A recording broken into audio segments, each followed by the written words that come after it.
오늘은 창세기 30장 내게 아무것도 주시지 않아도 라는 제목으로 말씀을 함께 나누도록 하겠습니다. 야곱은 라헬을 사랑하였으나 그의 언니 레아를 먼저 아내로 맞습니다. 야곱이 라반의 집에 옮겨와 사는 가운데 그의 언니 레아도 야곱을 사랑했기 때문으로 보입니다.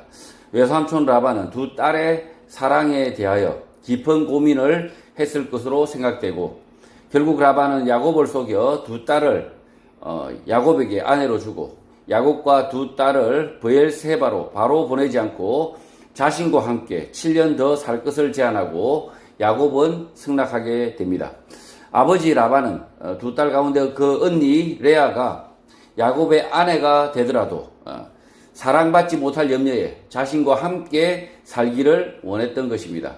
야곱은 외삼촌 라반에게 자신을 속였다 말하고 있지만 야곱 또한 아버지 이삭과 에서를 속여 아버지의 일, 부족장의 일을 물려받았던 것입니다. 아버지를 속였던 야곱이 외삼촌 라반에게 속은 것입니다. 1절 라헬이 자기가 야곱에게서 아들을 낳지 못함을 보고 그의 언니를 시기하여 야곱에게 이르되 내가 내게 자식을 낳게 하라. 그렇지 아니하면 내가 죽겠노라. 히브리어 임은 만약 무엇이면 무엇인지라는 뜻의 단어이고 히브리어 아이는 무엇이 아니다 없는 이라는 뜻의 단어이고 히브리어 무스는 죽다 사라지다 희미해지다 라는 뜻의 단어입니다. 이 구절에 대한 킹제임스 영문 성경과 한글 개역 개정 성경 번역이 내가 죽겠다라고 과하게 번역되어 있습니다.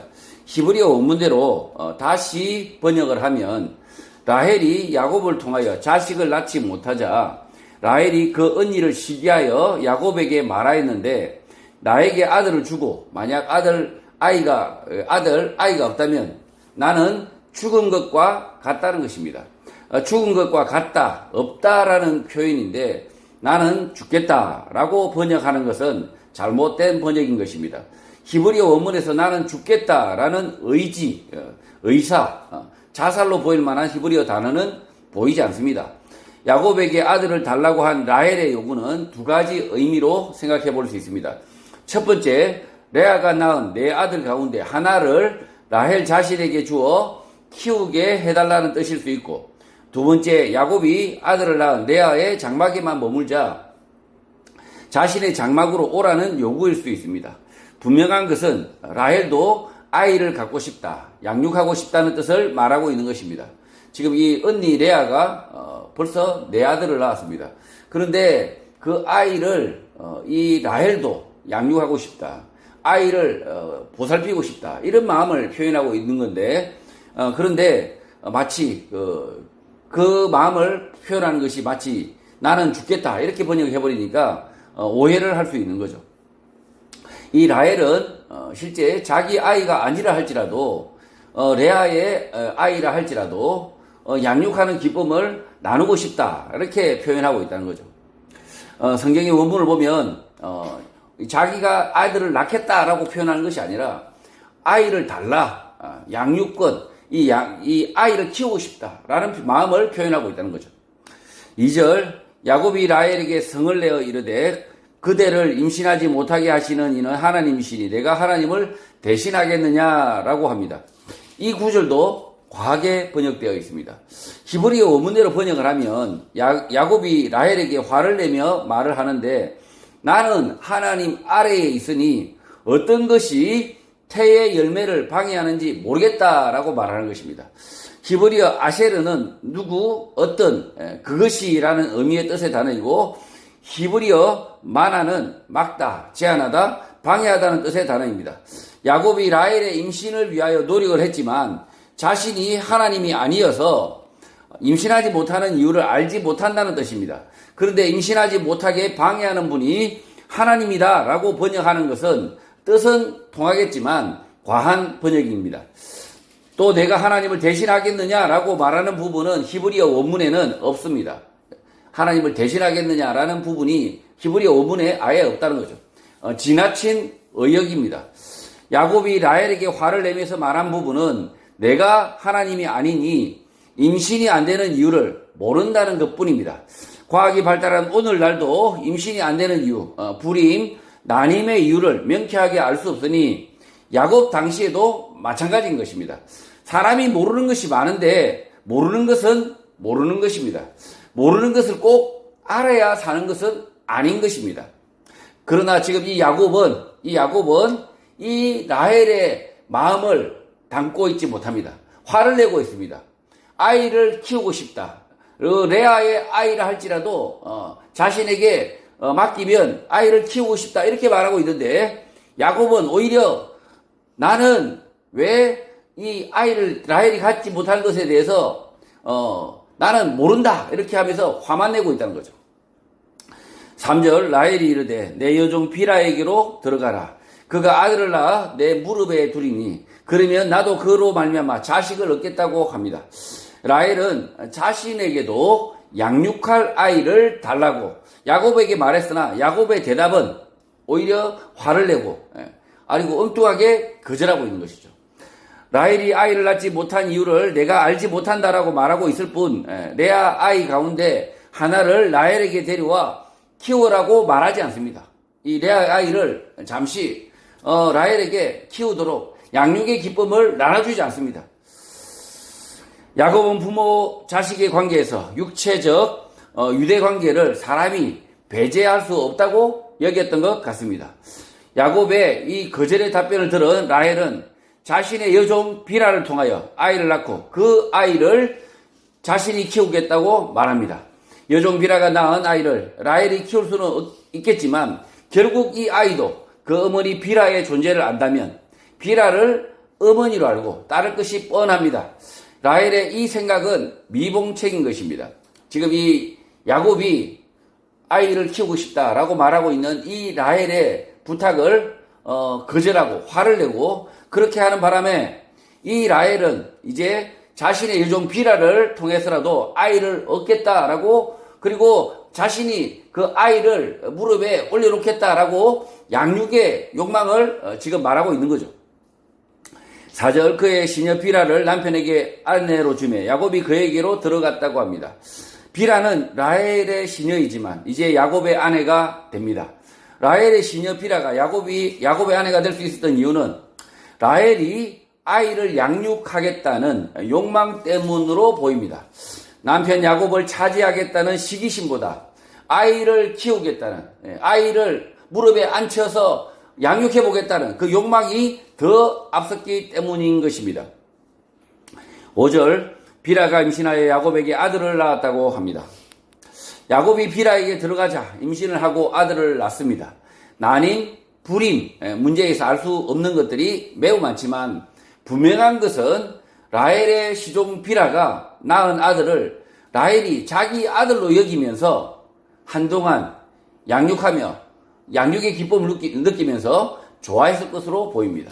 지금 이 라헬은 자기 아들은 아니지만 빌하가 낳은 아들을 품에 안고 양육의 기쁨을 지금 누리고 있다는 거죠. 6절 라헬이 이르되 하나님이 내 억울함을 푸시려고 내 호소를 들으사 내게 아들을 주셨다 하고 이로 말미암아 그의 이름을 단이라고 하였다고 합니다. 라헬은 빌하가 낳은 아들을 하나님의 심판, 결정이라고 말합니다. 라헬의 입장에서 보면 야곱이 자신에게 양육할 아들을 주지 않은 것, 레아의 아들들 가운데 하나를 양육하도록 맡기지 않은 것에 대한 하나님의 심판, 판결, 결정으로 보는 것입니다.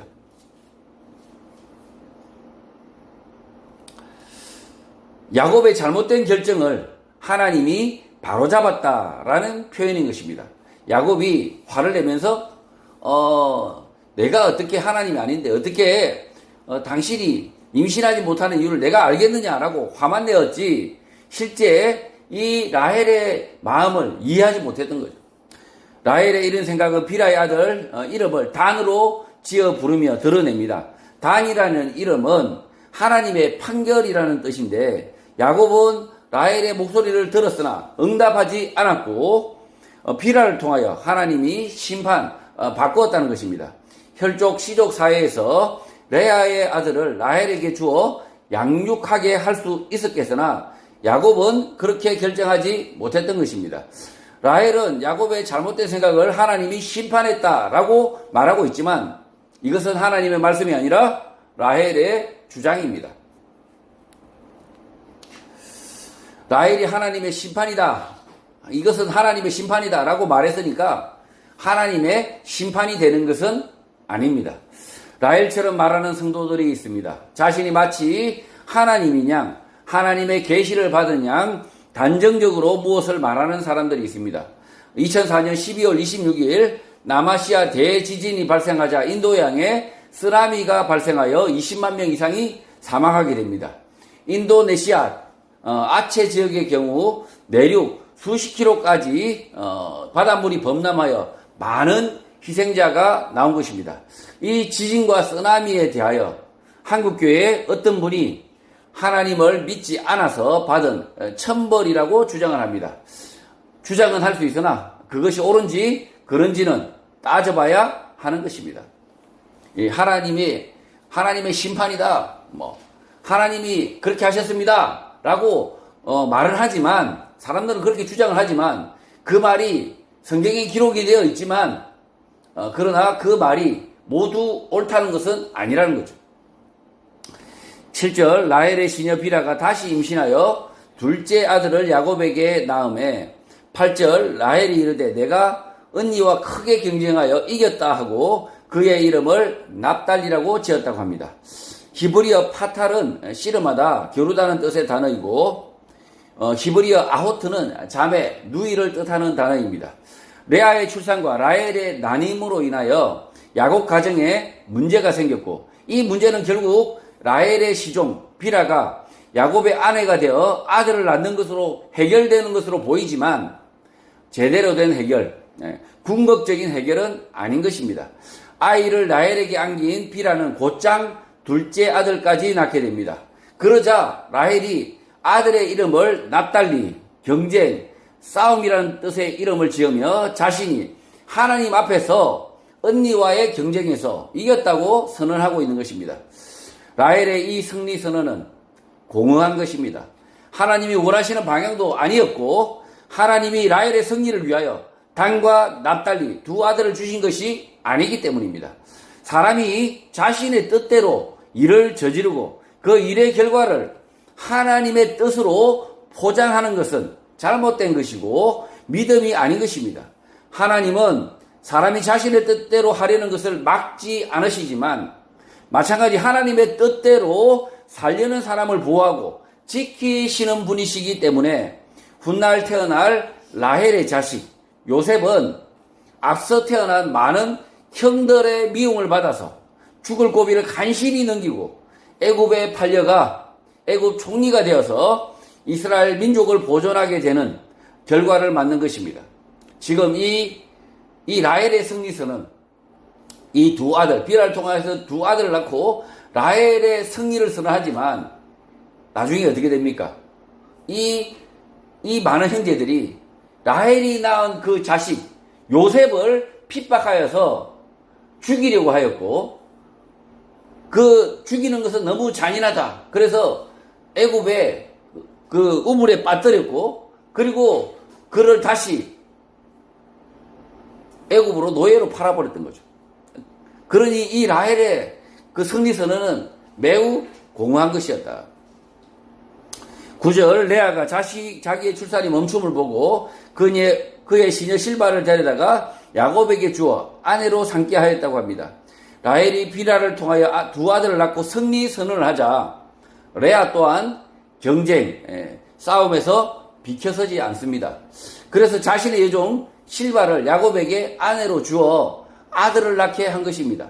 라헬은 친자매이지만 한 남자 야곱을 두고 경쟁을 하고 있는 것입니다. 10절 레아의 시녀 실바가 야곱에게 아들을 낳음에 11절 레아가 이르되 복되도다 하고 그의 이름을 가시라고 하였다고 합니다. 히브리어 가드는 복된 행운을 뜻하는 단어입니다. 레아는 실바의 아들 이름을 가시라고 지었는데 이름 뜻은 복됨이다. 행운을 뜻하는 단어이고 분배라는 뜻에서 유래된 단어입니다. 결국 갓을 통하여 야곱의 사랑을 나눠 가졌다라는 뜻으로 읽혀지는 것입니다. 야곱의 사랑을 나눠 가졌다. 네. 복이다, 행운이다. 그래서 갓이라고 지었는데 실제로는 이 레아가 이 갓을 낳고 나서도 어떻게 됩니까? 야곱은 라헬의 장막에서만 머뭅니다. 거의 한평생을 이 레아는 혼자 지내게 되죠. 레아는 야곱과 동생 라헬이 같은 집 안에서 연애를 하는 7년 동안 말없이 쏘가리를 해야 했던 여성입니다. 지금 이 야곱이 이 바단 아람으로 라반의 집으로 왔을 때 야곱은 라헬과 사랑을 하죠. 라헬과 사랑. 자기 동생 라헬과 눈이 맞아서 사랑을 합니다. 7년 동안 연애를 합니다. 그러는 가운데 레아는 그 두 사람의 연애를, 그 두 사람의 사랑을 지켜봐야만 했던, 짝사랑하고 있고 쏘가리라 해야 했던 여성이란 거죠. 야곱과 먼저 결혼을 했으나, 이 레아는 야곱과 먼저 결혼을 했으나 불행하게도 동생 라헬로 인하여 사랑받지 못하는 여자로 살아야 했고, 아들을 먼저 낳았으나 여동생 라헬의 질투로 여종 비라가 두 아들을 낳자 자신의 여종 실바를 통하여 갓을 낳게 한 것입니다. 레아, 라헬 두 자매는 다툼, 경쟁으로 인하여 결혼 생활이 둘 다 평온하지 못했고 정말 행복하지 못했던 것입니다. 12절 레아의 시녀 실바가 둘째 아들을 야곱에게 낳음에 13절 레아가 이르되 기쁘도다 모든 딸들이 나를 기쁜 자라 하리로다 하고 그의 이름을 아셀이라고 하였다고 합니다. 히브리어 아사르는 곧다, 직행하다, 성공하다는 뜻의 단어이고 히브리어 바스는 딸, 손녀, 처녀를 뜻하는 단어입니다. 레아가 기뻐서 말을 하는데 딸이 성공했다, 직행했다. 그래서 이름을 아셀이라고 지었다는 것입니다. 개역개정 성경에서 모든 딸들이 나를 기쁜 자라 하리로다 라고 번역한 이유는 킹 제임스 영문 성경을 따라 번역했기 때문입니다. The daughter will call me blessed. 이렇게 써져 있으니까 이렇게 번역을 했죠.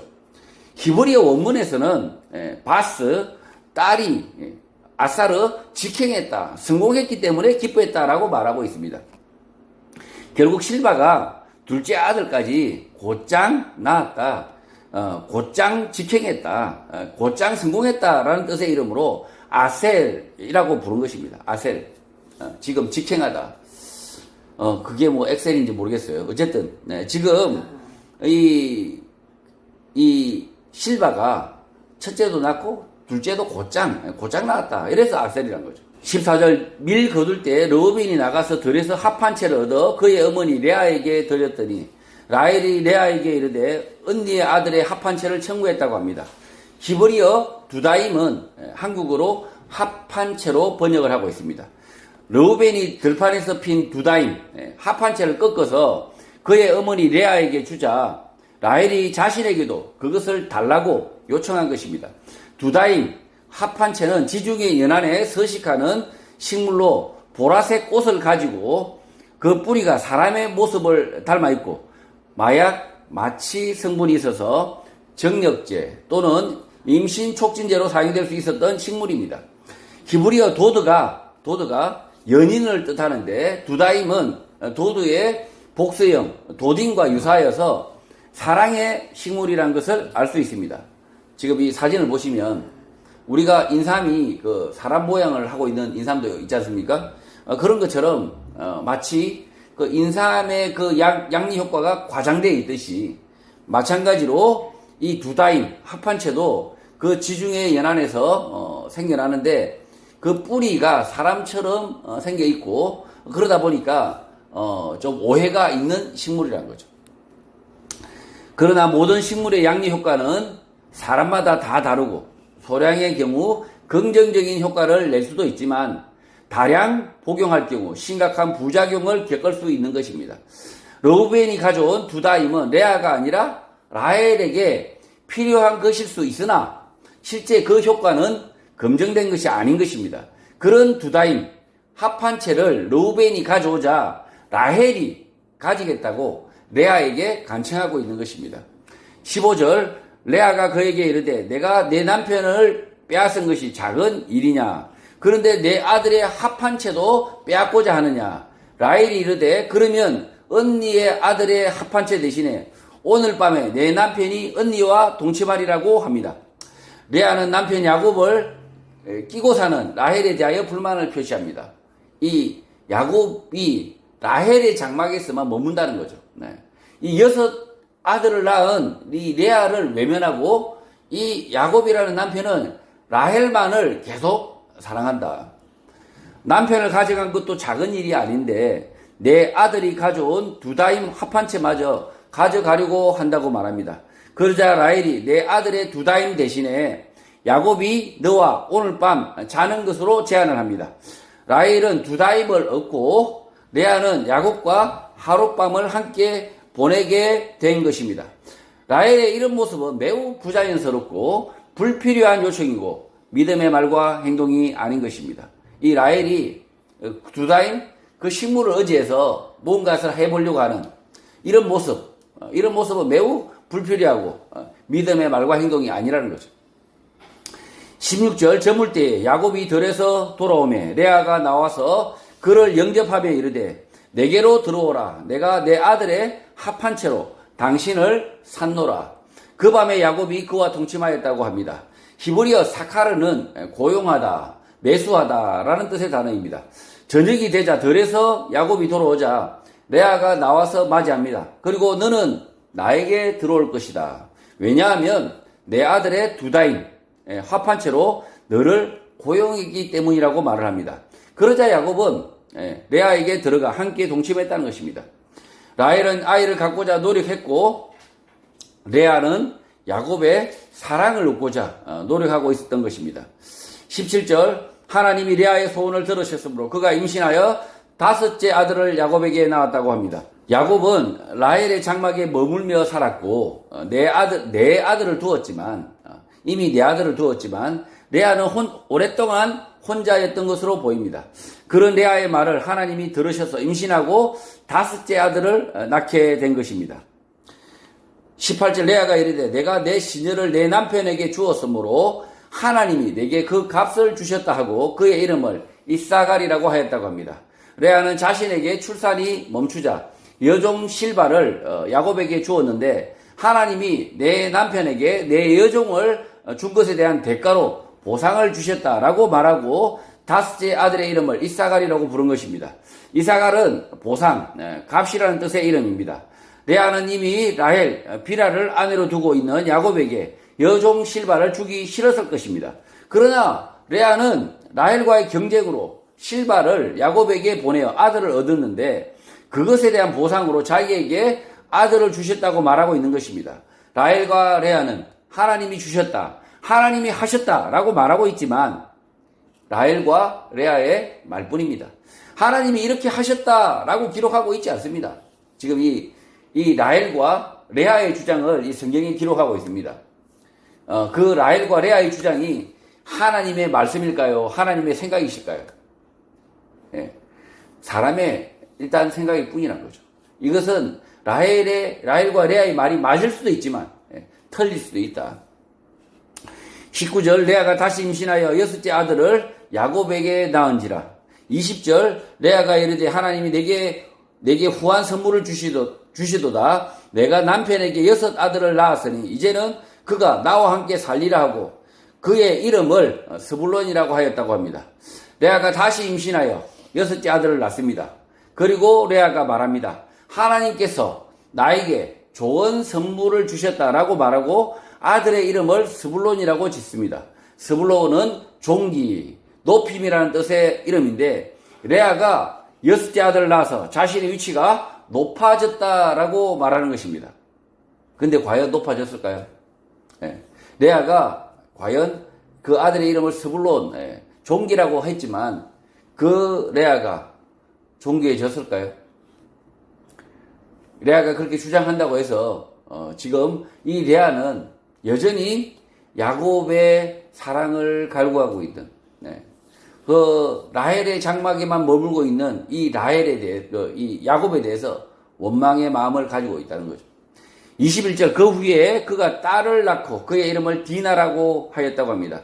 레아는 딸을 낳는데 그 이름을 디나라고 짓습니다. 디나는 공의, 심판이란 뜻의 이름입니다. 야곱의 딸 가운데 유일하게 이름이 기록된 디나는 훗날 하몰 족속 세겜에게 강간을 당하여 야곱의 아들들이 하몰 족속 남자들을 전부 몰살하고 야곱 가족들은 보복당할까봐 베델로 거처를 전부 옮기게 됩니다. 22절 하나님이 라헬을 생각하시니라. 하나님이 그의 소원을 들으시고 그의 태를 여셨다고 합니다. 히브리어 자카는 기억하다, 잊지 않다, 명심하다는 뜻의 단어입니다. 하나님은 라헬을 기억하셨다라고 합니다. 라헬이 오랫동안 임신을 하지 못하여 고통하는 순간에도 기억하셨다는 것입니다.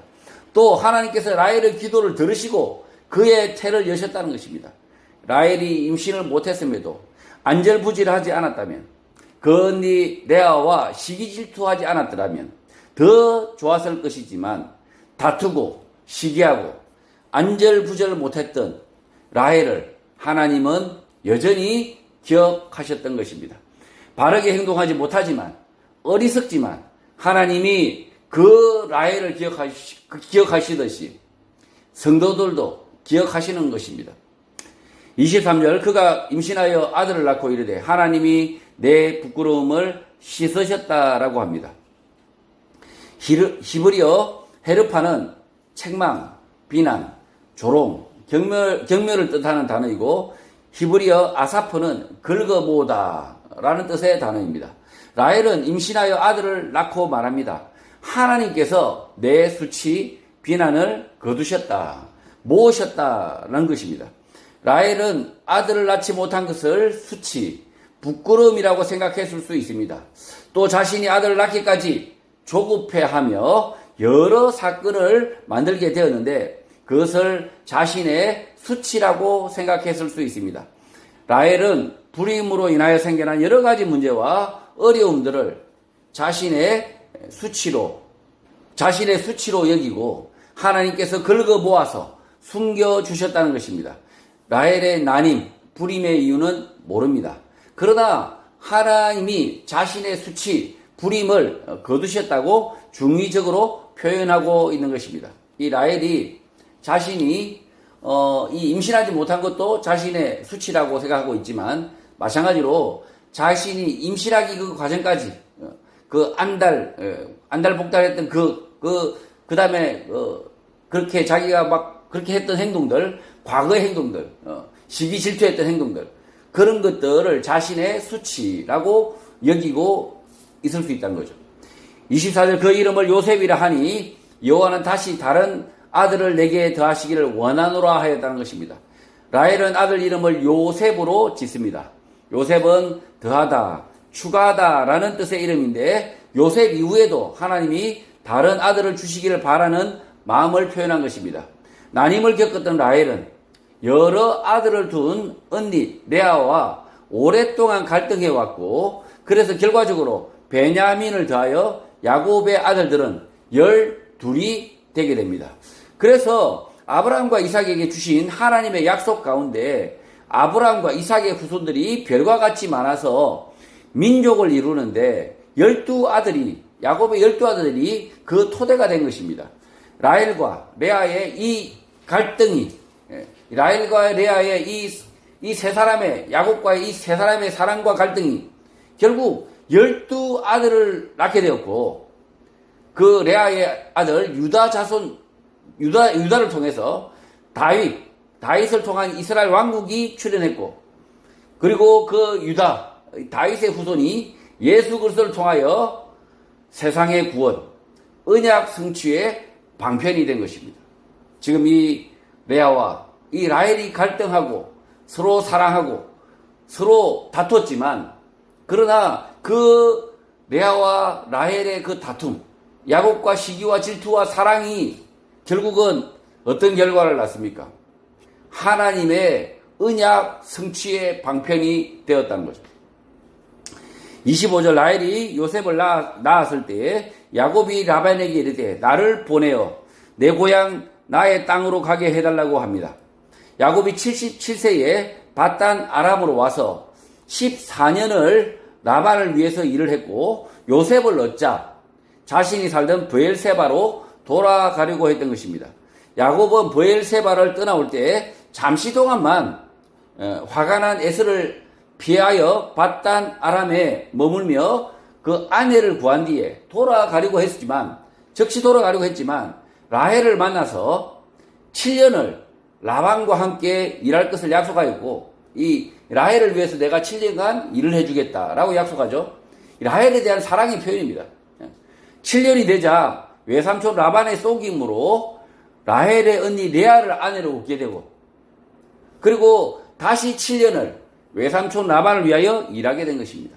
그러니까 이 야곱이 7년 또 7년을 라반을 위해서 일하는 이것은 라헬에 대한 사랑 고백이었다는 거죠. 그래서 요셉을 얻은 해는 밧단 아람으로 온 지 14년째 외삼촌 라반과 약속을 모두 완성을 해서 지켜서 이제 떠나겠다고 말할 수 있었던 것이죠. 이 7년 일해주겠다. 이 라헬을 위해서 내가 7년을 일해주겠다. 라고 약속을 합니다. 그리고 나서 결혼을 했는데 레아입니다.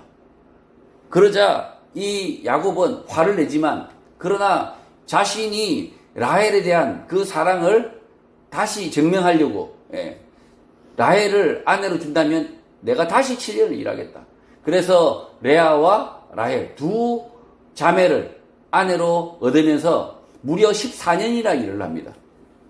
그리고 14년이 다 되자 14년이 완전히 차자 야곱은 이제 떠나겠다. 요셉이 그때 그 14년이 되는 그 해에 요셉이 태어나고 이제 떠나겠다라고 말을 하고 있다는 거죠. 연대표는 참조하시면 되고요. 26절 내가 외삼촌에게서 일하고 얻은 처자를 내게 주시어 나로 가게 하소서. 내가 외삼촌에게 한 일은 외삼촌이 안다고 말합니다. 야곱은 외삼촌 라반에게 자신이 일하여 얻은 아내들과 아이들을 자신에게 주고 브엘세바로 돌아가게 해달라고 말합니다. 야곱이 14년을 외삼촌 라반을 위하여 일한 것은 당신이 매우 잘 알고 있고 약속한 기간이 되었다는 것입니다. 이 야곱이 14년을 일할 이유가 없었어요, 사실은. 근데 야곱 자신이 14년을 일하겠다 약속을 자신이 하고 그 약속을 자신이 지켰다는 거죠. 27절 라반이 그에게 이르되 여호와께서 너로 말미암아 내게 복 주신 줄을 내가 깨달았노니 내가 나를 사랑스럽게 여기거든 그대로 있으라고 합니다. 히브리어 가라는 상황, 환경, 원인이라는 뜻의 단어이고 히브리어 나하시는 점치다, 알아채다는 뜻의 단어이고 히브리어 해는 자비, 호의라는 뜻의 단어입니다. 라반은 여호와께서 너로 인하여 복 주신 줄, 여호와께서 야곱을 돌보시는 줄을 내가 경험으로 알고 있고 내가 너의 눈에 호의가 있음을 알아챘다고 말하고 있는 것입니다. 외삼촌 라반은 14년을 자신을 위해서 일해준 야곱에게 감사해 하고 있고 야곱은 외삼촌 라반에 대하여 여전히 호의가 있음을 안다고 말하고 있는 것입니다. 지금 야곱이 이 외삼촌 라반에게 14년간 착취당한 것이 아니라 이 야곱의 눈에는 야곱의 마음에는 여전히 외삼촌 라반에 대하여 호의가 있다는 것을 이 외삼촌 라반이 안다는 거죠. 그러나 개역개정 한글 성경에서는 그대로 있으라라고 번역한 부분이 있는데 히브리 원문에는 없습니다. 그대로 있으라라는 말이 없다는 거죠. 이런 잘못된 번역 때문에 외삼촌 라반이 매우 나쁜 사람, 야곱의 노동을 14년을 착취한 사람으로 인식될 수 있는데 그렇지 않은 것입니다. 야곱은 라헬에 대한 사랑을 확인하기 위하여 7년을 일하겠다 자진하여 약속하였고 외삼촌 라반과 야곱을 사랑한 언니 레아가 자신을 속여 아내가 되자 라헬을 위하여 7년을 더 일하겠다 자청하고 라헬을 아내로 얻었던 것입니다. 야곱은 라헬에 대한 자신의 사랑을 확인하기 위하여 14년을 라반을 위하여 일한 것입니다. 야곱이 약속한 14년이 지나자 외삼촌 라반이 야곱의 라헬을 향한 사랑, 성실함, 정직함을 인정하고 있는 것입니다. 지금 이 야곱의 사랑을 보면 무엇을 알 수 있냐면 레아가 레아의 마음이 야곱을 사랑하지 않았다면, 그 언니 레아가 야곱을 사랑하지 않았다면 어떻게 그 레아가 야곱과 그 동침을 할 수 있었겠습니까? 그 동생 라헬을 사랑하는 이 야곱을 왜 남편으로 맞이했겠습니까? 그 언니 레아도 사람인데, 그 언니 레아가 실제로는 짝사랑이기 때문에, 그 언니 레아의 마음이 진심으로 야곱을 사랑했기 때문에, 그러니 야곱이 그 언니 레아를 물리칠 수 없었다는 거죠. 그리고 그 언니 레아를 물리칠 수 없으니 어떻게 해야 됩니까? 예, 자기의 사랑 라헬을 얻기 위해서 또 7년을 일하겠다. 그래서 14년을 일하게 되었다는 거죠. 28절, 또 이르되 내 품삯을 정하라. 내가 그것을 준다고 합니다. 히브리어 사카르는 임금, 보수, 값이라는 뜻의 단어입니다. 라반은 야곱이 정한 14년이 지났기 때문에 야곱의 보수, 품삯을 야곱에게 정하라 하고 그것을 주겠다고 말합니다. 이제부터 품삯, 보수를 정하여 원하는 대로 주겠다는 것입니다. 29절, 야곱이 그에게 이르되 내가 어떻게 외삼촌을 섬겼는지, 어떻게 외삼촌의 가축을 쳤는지 외삼촌이 안다고 말합니다. 야곱은 자신이 라반을 위하여 어떻게 일했는지 외삼촌 라반이 잘 안다고 말합니다. 그리고 외삼촌 라반의 가축들이 야곱에게 있었다. 라반의 가축들을 야곱이 돌봤다는 것을 잘 안다고 말합니다. 30절, 내가 오기 전에 외삼촌의 소유가 적더니 번성하여 때를 이루었으니 내 발이 이르는 곳마다 여호와께서 외삼촌에게 복을 주셨나이다. 그러나 나는 언제나 내 집을 세우리까 라고 말합니다. 히브리어 아싸는 노동하다, 만들다, 생산하다는 뜻의 단어입니다. 히브리어 원문대로 다시 번역을 하면, 왜냐하면 내가 오기 전에 내게는 조금밖에 없었지만 그것이 크게 번성했고 여호와께서 나의 발 때문에 너를 축복했다는 것입니다. 그리고 이제는 언제부터는 나를 위하여 나의 집을 위해 일할 때가 아닌가라고 말했다는 것입니다. 야곱이 바단 아람으로 왔을 때 가축은 조금이었던 것으로 보입니다. 그러나 야곱이 가축들을 치면서 매우 크게 늘어난 것으로 보입니다. 이렇게 늘어난 가축대는 여호와께서 야곱의 발을 돌보셔서 가능했다는 것입니다. 그리고 지금 이후 언제부터 야곱은 자신의 집을 위하여 자신의 가축을 치겠다고 말하고 있는 것입니다. 31절, 라반이 이르되 내가 무엇으로 내게 주랴? 야곱이 이르되 외삼촌께서 내게 아무것도 주시지 않아도 나를 위하여 이 일을 행하시면 내가 다시 외삼촌의 양떼를 먹이고 지킨다고 말합니다. 14년을 일한 야곱은 외삼촌 라반에게 아무것도 받지 않으려고 합니다. 이 라반이 떼어주겠다고 하는데도 아무것도 받지 않으려고 합니다. 그리고 지금부터 한 가지 약속만 지켜준다면 다시 외삼촌의 양떼를 먹이고 지키겠다고 말합니다. 야곱은 아무것도 받지 않겠다고 말하는 이유는 라헬을 위하여 대가 없이 7년을 일하겠다. 그리고 또 7년을 일하겠다는 자신의 말, 자신의 약속을 충실하게 이행하려고 한 것입니다. 현재 외삼촌 라반은 야곱 때문에 자신의 양떼가 매우 많아져서 그 양떼 가운데 여러 마리들을 야곱에게 떼어준다고 하더라도 아무런 손해가 될 것이 없지만 야곱은 받지 않겠다. 그렇게 하지 않겠다는 것입니다. 32절, 오늘 내가 예삼촌의 양떼에 두루 다니며 그 양 중에 아롱진 것과 점 있는 것과 검은 것을 가려내며 또 염소 중에 점 있는 것과 아롱진 것을 가려내리니 이 같은 것이 내 품삯이 된다고 말합니다. 야곱은 오늘 자신이 외삼촌의 양떼 앞에서 지나다니며 양 중에서는 아롱진 것과 점 있는 것과 흑갈색 양을 염소 중에서 얼룩덜룩한 것, 점박이 염소들을 모두 제거하고 다시 이런 것들이 생기면 야곱의 보수로 하겠다는 것입니다. 지금 이 점박이들이 있는데 그 점박이들을 싹 다 제거하고 싹 다 하얀 것만 남겨놓은 상태에서 다시 점박이가 생겨나면 그 점박이들을 야곱의 것으로 하겠다라고 이야기하고 있다는 거죠. 당시 양떼뿐만 아니라 오늘날 양떼도 대부분은 흰색 털을 가지고 있습니다. 양떼 보시면 아시죠? 예, 싹 다 흰색 털입니다. 또 염소도 흰색 털이 대다수고 얼룩덜룩한 것, 점박이 염소는 희귀했던 것입니다. 예, 아주 희귀하다는 거죠. 그런데 야곱은 그런 것들을 자신의 보수로 정하게 됩니다.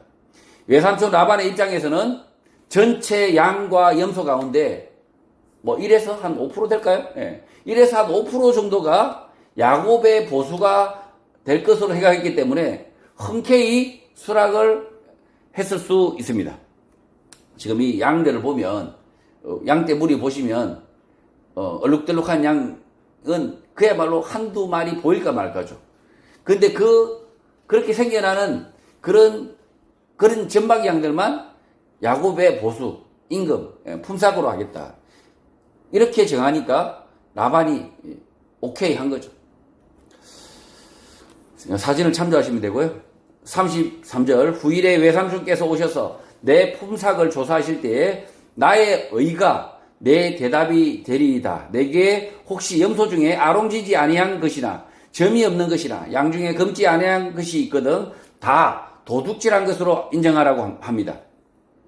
히브리어 체다카는 올바름, 정의, 의로움을 뜻하는 단어이고 히브리어 가나브는 훔치다, 쏘기다, 도둑질하다는 뜻의 단어입니다. 야곱은 라반이 자신의 보수에 대하여 조사할 때 야곱의 정의, 올바름이 대답을 할 것이다 라고 말합니다. 야곱의 정의는 전박이 얼룩덜룩하지 않은 염소, 검지 않은 양들이 있다면 도둑질한 것으로 생각해도 좋다는 것입니다. 뻔히 보인다는 거죠. 멀리서 보면 전박이 얼룩 이렇게 다 보인다는 거죠. 34절 라반이 이르되 내가 내 말대로 하라고 합니다. 야곱이 이렇게 말하자 외삼촌 라반은 흔쾌히 수락을 합니다. 라반은 야곱의 양떼 염소떼에서 흰 것이 있는지만 살펴보면 쉽게 알 수 있기 때문에 야곱의 제안을 이 자신에게 매우 유리한 조건, 공정한 조건으로 여겼던 것입니다. 35절 그날에 그가 순 염소 중 얼룩무늬 있는 것과 점이 있는 것을 가리고 암 염소 중 흰 바탕에 아롱진 것과 점이 있는 것을 가리고 양 중에 검은 것들을 가려 자기 아들들의 손에 맡겼다고 합니다. 라반은 야곱이 쳤던 염소떼, 양떼 가운데에 얼룩무늬, 점 있는 것, 아롱진 것, 검은 것들을 가려내어 싹 다 자기 아들들에게 맡기게 됩니다. 야곱이 치던 양떼, 염소떼 가운데 얼룩덜룩한 것, 점 있는 것, 검은 것을 모두 골라내어서 모두 흰 양떼, 모두 흰 염소들만 야곱에게 남긴 것입니다. 36절 자기와 야곱의 사이를 살 길이 뜨게 하였고 야곱은 라반의 남은 양떼를 쳤다고 합니다. 이 야곱의 남은 양떼는 어떨까요? 이제 싹 다 하얗죠. 싹 다 하얗습니다. 모두 다 하얀 양떼와 염소라는 거죠. 라반은 자신의 양떼가 야곱의 양떼와 섞이지 않도록 사흘 길이 떡에 멀리 옮겨가고 야곱은 그 자리에 남아서 라반의 남은 흰 양떼를 계속 치게 됩니다. 야곱의 품삯이 될 검은 양과 얼룩덜룩한 염소는 흰 양떼, 흰 염소떼 가운데서 생겨나기가 쉽지 않습니다. 매우 적은 비율로 이런 양, 염소가 생겨날 수 있는데 현 상태대로라면 야곱의 품삯은 매우 적을 수밖에 없는 것입니다. 37절 야곱이 버드나무와 살구나무와 신풍나무의 푸른 가지를 가져다가 그것들의 껍질을 벗겨 흰 무늬를 내었다고 합니다. 야곱은 백양나무, 편도나무, 플라타너스 나무 가지를 가져와서 껍질을 벗겨 흰 무늬가 드러나게 만듭니다. 지금 이 백양나무, 편도나무, 플라타너스 나무라고 제가 다시 번역을 했는데요. 이 한글 개역개정 성경에서 우리나라에 자생하는 나무, 우리가 잘 아는 나무로 다 이름을 바꿨어요. 그러다 보니까 원래 이 중동에서 자라는 나무가 아닌 이름을 지금 표시하고 있는 거죠. 그래서 그래도 그때 당시에 나무 이름으로 다시 돌려놓으면 백양나무고요, 편도나무고 플라타너스 나무라는 거죠. 그 나무에 가지를 꺾고 와서 푸른 껍질을 싹 다 벗겼다. 그래서 흰 무늬가 드러난 막대기를 만들었다는 거죠. 버드나무는 강가에서 자라나며 가지가 축 늘어지는 나무이고 백양나무는 같은 버드나무과이지만 가지가 위로 곱게 뻗습니다. 백양나무는 껍질 안쪽이 매우 희기 때문에 백양이라고 부르는 것입니다. 따라서 버드나무로 번역하는 것보다 백약나무로 번역하는 것이 옳은 것입니다. 살구나무도 편도나무와 같은 종이지만 팔레스타인 지역에서 잘 자라지 않는 살구나무보다 편도나무로 번역하는 게 바릅니다. 살구나무는 열매의 껍질을 먹고 편도나무는 씨앗을 먹는 차이가 있습니다. 신풍나무도 마찬가지 플라타너스의 일종이지만 잎이 크고 가로수 나무로 알려진 플라타너스, 버짐나무로 보는 것이 맞습니다. 길거리에 그 플라타너스가 많죠. 버짐처럼 보이는 그런 나무. 플라타너스 껍질은 얼룩덜룩하여 마치 버짐처럼 보여서 버짐나무로 부르고 있는데 야곱은 이 나무의 푸른 가지를 꺾어 그 껍질을 벗겨 흰 무늬를 드러냈다고 하는 것입니다. 나무 가지들은 온통 하얀색, 하얀 막대기가 된 것입니다. 사진은 참조하시면 되고요. 38절 그 껍질 벗긴 가지를 양떼가 와서 먹는 개천의 물 구유에 세워 양떼를 향하게 하며 그 떼가 물을 먹으러 올 때에 새끼를 베었다고 합니다. 껍질 벗긴 가지를 양떼가 와서 먹는 물통들 안에 물 구덩이들 안에 세워서 양떼가 마실 물 안에 놓았고 그리고 양떼가 물을 마시고 난 이후 임신을 했다는 것입니다. 야곱이 이렇게 한 이유를 현재 정확하게 알 수 없습니다. 그러나 원문대로 히브리 원문대로 추리를 해보면 첫 번째 물을 먹는 양의 눈에 흰 가지를 보게 하는 시각적 효과일 수 있고 두 번째 껍질을 벗긴 나무 가지를 물에 담궈 나무 가지에서 생겨나는 진액이 희석되어 양리적 효과가 있을 수 있습니다. 첫 번째 시각적 효과인데요. 양들이 백색 나무 가지를 본다고 하여서 새끼가 얼룩덜룩한 것, 점이 있는 것, 아롱진 것을 낳을 것 같지는 않습니다. 비과학적이고 미신적이라서 가능성이 매우 떨어집니다. 이 흰 나무 가지, 하얀 가지를 세워놨다고 해서 그걸 보고 이 양들이 놀래서 얼룩덜룩한 걸 낳았다. 이것은 매우 비과학적이라는 거죠. 두 번째 양리적 효과인데 백약나무, 편도나무, 플라타너스 나무 껍질의 공통된 성분은 폴리페놀, 플라보노이드, 탄닌입니다. 주로 황사나 항염증, 항균 등의 효과가 있고 전통적으로 약용으로 사용되었으나 농도에 따라 독성을 가질 수 있습니다. 그러나 이런 약물 성분이 임신한 양의 털 색을 바꾼다는 과학적 근거는 전혀 없는 것입니다. 자, 첫 번째, 두 번째 시각적 효과도 아니고 보편적으로 알려진 거죠. 두 번째 양리적 효과, 이것도 의심하고 있지만 이것도 아니라는 거죠. 그렇다면 야곱의 이런 행동은 어떻게 흰 양들 가운데 얼룩덜룩하거나 점이 있는 것, 검은 털의 양을 태어나게 했을까요? 이 창세기 30장의 최대의 미스터리죠. 저도 많이 고민했습니다. 세 번째, 구별하는 방법인데 이런 특이한 양들이 태어나는 경우는 부모가 될 순양, 암양 유전자 속에 멜라닌 색소 변이를 유발하는 유전자가 있는 개체를 통하여서 발현되는 것으로 보는 것이 과학적이고 합리적인 설명입니다. 그렇다면 야곱은 이런 개체들을 구별하기 위하여 백약나무, 편도나무, 플라타너스 나무 껍질의 성분을 물통에 타서 물을 먹지 않으려고 하는 개체는 제외하고 물을 잘 먹는 개체들을 골라 번식을 시켰을 수 있습니다. 물론 실험을 반복적으로 해봐야 알 수 있겠지만 하나의 가능성입니다. 그러니까 야곱이 이 나무 껍질을 벗긴 나무 이것을 가지고 그 유전자를 가지고 있는 얼룩덜룩한 그 색소 변이 유발할 수 있는 유전자를 가지고 있는 순양과 암양을 이 야곱이 골라냈다는 거죠. 마지막 네 번째, 실제 이런 야곱의 노력과는 상관없이 하나님의 보살핌, 하나님의 보살핌과 은혜로 얼룩한 것, 전박이, 검은 양이 많이 태어났다고 보는 견해입니다.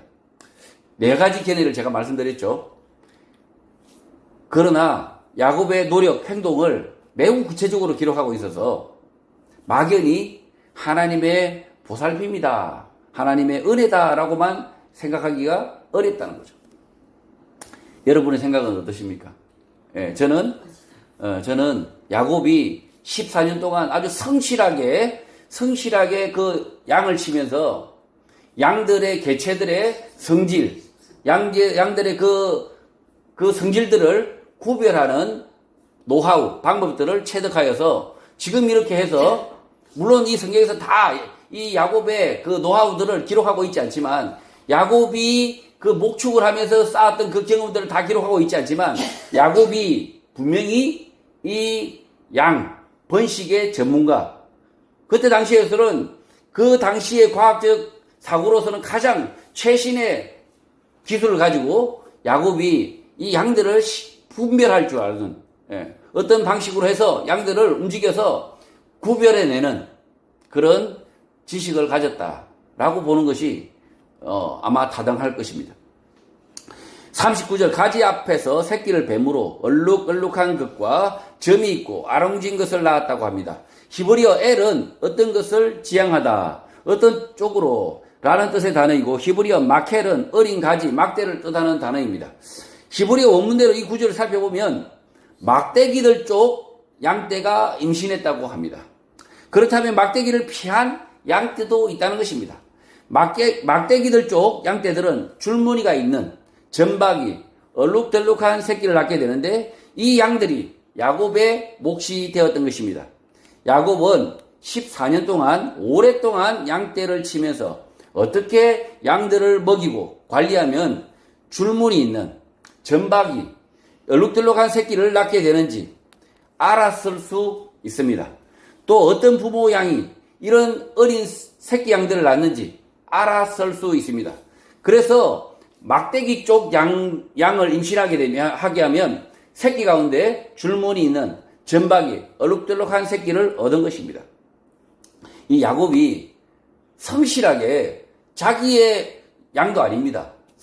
외삼촌 라반의 그 양들인데 이 야곱은 그 14년 동안 매우 성실하게 양을 관찰하고 양을 먹이고 양을 살찌웠다는 거죠.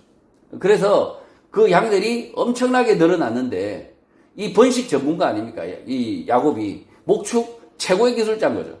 그래서 이 라반의 재산을 엄청나게 정식시켰던 것처럼 그러니 이 야곱에게 이런 막대기 쪽 양 그리고 막대기를 피하는 양으로 구분하고 있지만 구체적으로 매우 자세하게 설명하고 있지 않지만 이 두 가지로 이 양들을 나눠서 이 야곱이 알았다는 거죠. 40절 야곱이 새끼 양을 구분하고 그 얼룩무늬와 검은빛 있는 것을 라반의 양과 서로 마주보게 하며 자기 양을 따로 두어 라반의 양과 섞이지 않게 했다고 합니다. 야곱이 치던 양떼들은 전부 흰 양떼들이었는데 어느새 얼룩무늬와 검은빛이 있는 양들이 태어나 야곱의 몫이 많이 생겨난 것입니다. 야곱은 자기 양들을 구분하여 흰 양들, 라반의 양들과 섞이지 않게 한 것입니다. 처음에는 야곱의 양은 한 마리도 없었으나 야곱의 양은 한 마리도 없죠. 다 속간했으니까, 제거했으니까. 한 마리도 없었으나 시간이 지남에 따라 한두 마리가 생겨나고 그 한두 마리가 큰 무리가 되어 야곱의 양떼가 된 것입니다. 41절 튼튼한 양이 새끼 뵐 때에는 야곱이 개천에다가 양떼의 눈앞에 그 가지를 두어 양이 그 가지 곁에서 새끼를 베게 했다고 합니다.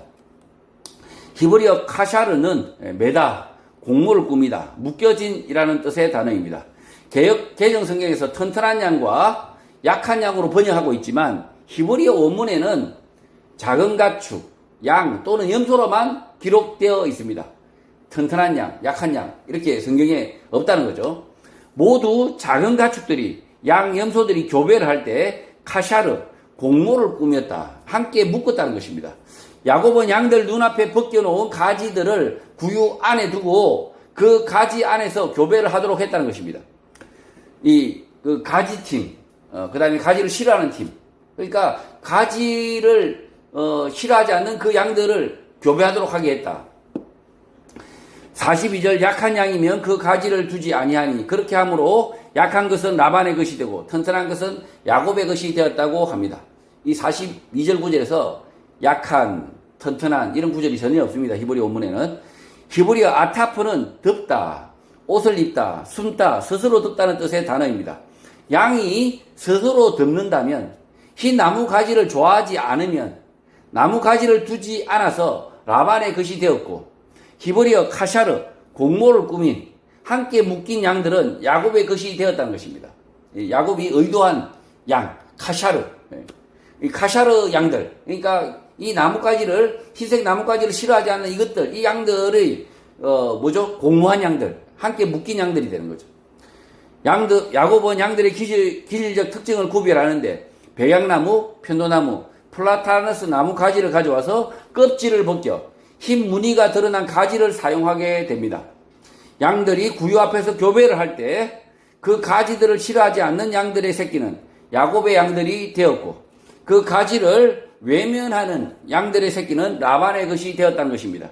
야곱은 껍질이 벗겨진 그 나무의 진액, 냄새 등을 이용하여 이 어미 양들을 구분한 것입니다. 실제로는 이 어미들의 양들의 기질들을 파악을 해서 그 어미 양들을 구분하는 타율이 어떻게 될지 모르겠지만, 확률이 어떻게 될지 모르겠지만, 어쨌든 양들을 야곱의 노하우로 구분했다는 거죠.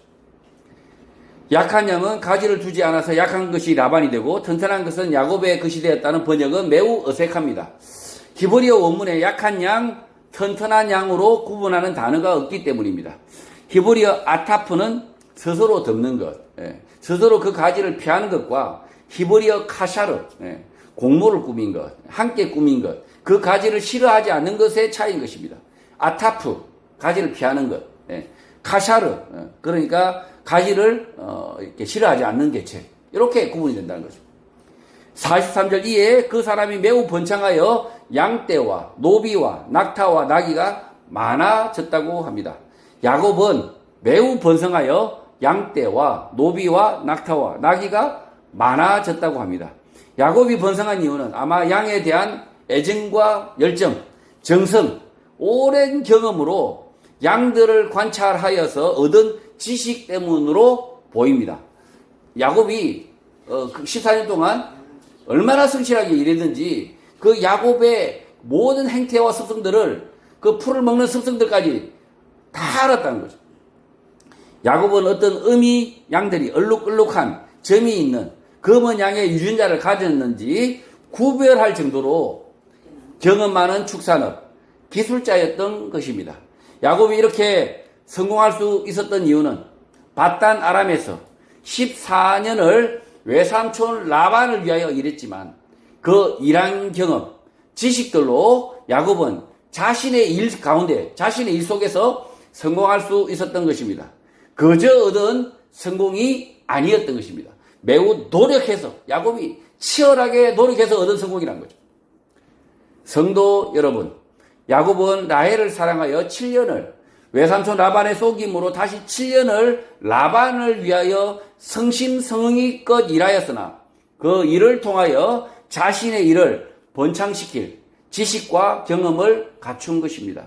그래서 자신이 약속한 14년이 지나자 외삼촌 라반의 양들 가운데 얼룩얼룩한 것, 점이 있는 것, 검은 것을 자기 품삯으로 정하고 일하여 수많은 양떼와 노비, 낙타, 나귀를 얻었던 것입니다. 야곱이 이렇게 성공할 수 있었던 이유는 하나님을 믿는 믿음과 더불어 자신의 일과 삶을 사랑했기 때문입니다. 오늘을 살아가는 예수온 교회 성도들도 하나님을 믿는 믿음 아래에서 자신의 일과 삶을 사랑하여서 즐겁게 살아가는 성도가 되시기를 주님의 이름으로 축복합니다.